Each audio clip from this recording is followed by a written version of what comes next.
Hello everyone, तो स्वागत है हमारे चैनल पे आपका। और आज हमारे पास इकट्ठा हुए हैं दो मोदी भक्त। देखते हैं कि वो क्या बताते हैं मोदी काल की उपलब्धियों के बारे में। आप बने रहिए हमारे साथ हमारी वीडियो में। तो चलिए शुरू करते हैं। तो दोस्तों, मैं आ गई हूँ हमारे दो कंटेंडर्स को लेकर। इनको तो आप जानते ही होंगे, बट इनको आप नहीं जानते होंगे। ये है मिस्टर राहुल, जो कि एक एक्सपर्ट हैं। तो आज ये दोनों करने वाले हैं मोदी की क्वालिटीज पे बात। तो मैं तो यहाँ से निकल रही हूँ क्योंकि मुझे बात नहीं करनी क्वालिटीज पे। ये दोनों बात करेंगे। राहुल, मैंने आपकी लास्ट वीडियो में जब आप थे हमारे साथ तो आपने बहुत सारे गुणगान करे थे मिस्टर मोदी जी के।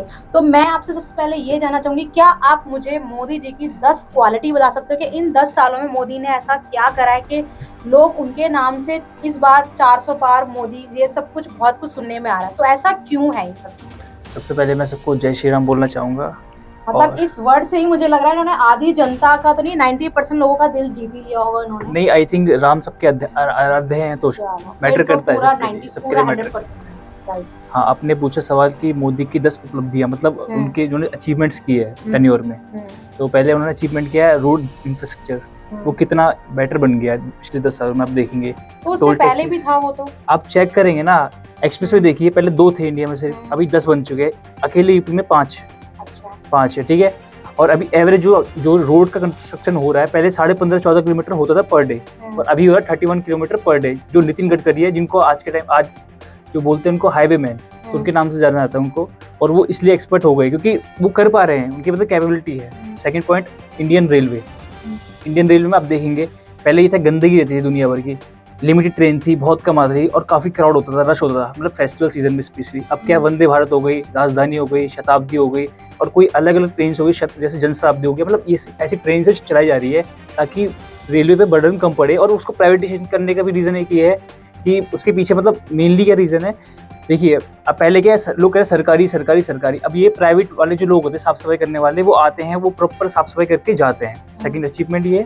थर्ड अचीवमेंट ये राम मंदिर। ये बहुत बड़ा मुद्दा है, एक्चुअल मुद्दा है, हमारी संस्कृति का मुद्दा है। ये मुद्दा बहुत ज्यादा नहीं उछाल दिया लोगों ने। एक्चुअली क्या है, हमारी संस्कृति का मुद्दा है। ये मुद्दा छोटा मोटा मुद्दा नहीं, भारत किससे जाना जाता है, इंडिया उसकी कल्चर की वजह से राम मंदिर बना है। कल को फ्यूचर में कहीं सोचा जाए किसी भी वर्ल्ड के किसी पार्ट में। अच्छा, एक चीज मैं बोला दूं, अगर राम मंदिर नहीं बनता तो आपको नहीं लगता कि इस मुद्दे पे इतना ज्यादा हाईलाइट नहीं होता? एक्चुअली मैम, राम मंदिर बनने के लिए बीजेपी ने, आपको पता नहीं होगा लेकिन 4 स्टेट्स में ना अपनी सरकार गवाई है। राजस्थान, MP, हिमाचल प्रदेश और यूपी में 4 जगह कांग्रेस मेन PV नरसिम्हा राव जो थे यहाँ पे, जो प्राइम मिनिस्टर थे इंडिया के उस टाइम पे, उन्होंने जबरदस्ती 15 दिसंबर की बात है, 15 दिसंबर 1992 में, कि दंगे फसाद हो जाएंगे, जिसकी वजह से वहाँ पे राष्ट्रपति शासन लगाया गया। मतलब 4 जगह जब अपना ही सत्ता खुआ सकती है बीजेपी, तो अगर वो राम मंदिर बना रही है तो क्रेडिट लेना भी उनका ही हक है।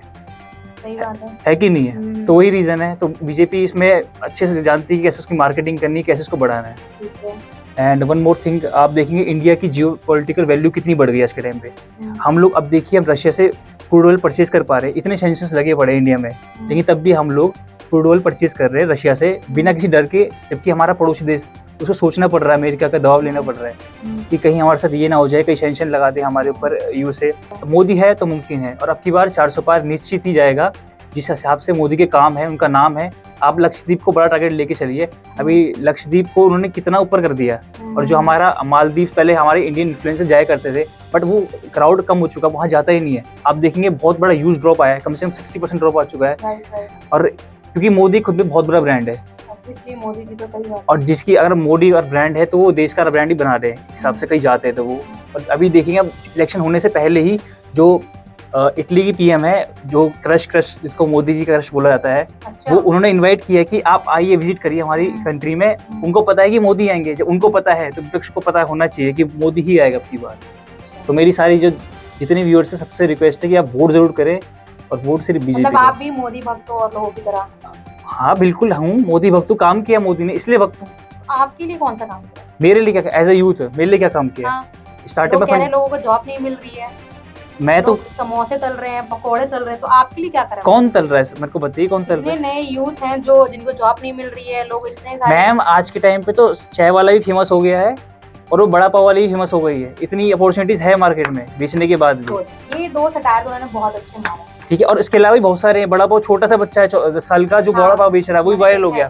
कहने की बात है सब। ये पान वाला हो गया, MBA वाला, सभी अभी मोदी काल में उठे हैं। कब उठे? यूनिकॉर्न जो बना है इंडिया में, यूनिकॉर्न जो वर्ड आया है वो मोदी की वजह से आया है, वरना यूनिकॉर्न था ही नहीं इंडिया में। अच्छा, $1 बिलियन कंपनी जो बनाई गई है, 10 कंपनी रेडी कर दी 10 सालों में। चलो ग्रेट। और कुछ नहीं बस, तो थैंक यू सो मच, आपने मोदी के इतने सारे अचीवमेंट हमें बताए। तो आई होप कि इस बार इनका जो नारा है कि इस बार 400 पार, तो वो जरूर होना चाहिए। तो गाइज मैं और ये मिस्टर राहुल तो जा रहे हैं मोदी जी को वोट देने, अवश्य, तो आप भी मोदी जी को वोट देना।